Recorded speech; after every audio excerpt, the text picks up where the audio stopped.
Mahahack ang inyong account kapag binaliwala nyo ang bagay na ito.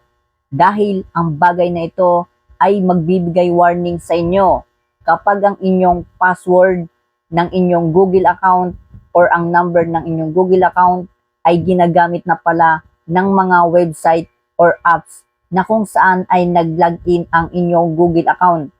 Kung kayo ay nagla-login ng inyong Google account sa mga apps o kaya website na inyong pinupuntahan, ay maaring gamitin ito ng hacker na kung saan kanilang malalaman ang inyong password at number ng inyong Google account upang mabuksan ang inyong Google at ganun na lamang na mabubuksan nila ang inyong account.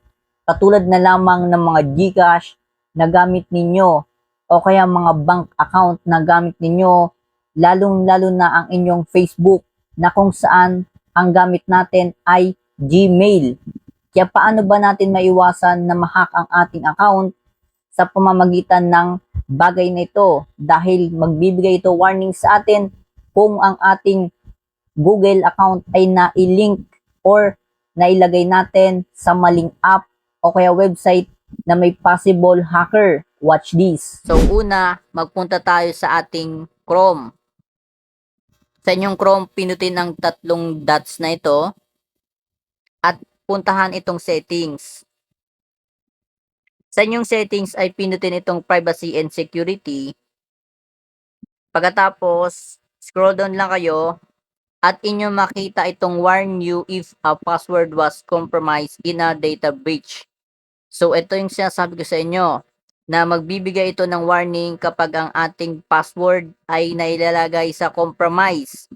O ibig sabihin kapag ginagamit na ito ng hacker laban sa ating Google.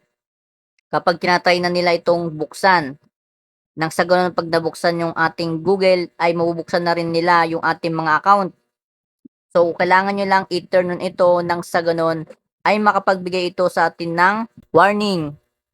Nang sa ganun ay ma-alerto tayo para makapagpalit kagad tayo ng password ng ating Google account.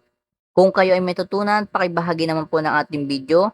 At kung kayo ay lagi nakasubaybay sa akin, ay maaari kayong magkaroon ng 100 pesos load kapag nagustuhan ko ang inyong comment dyan sa ibaba. Thank you for watching.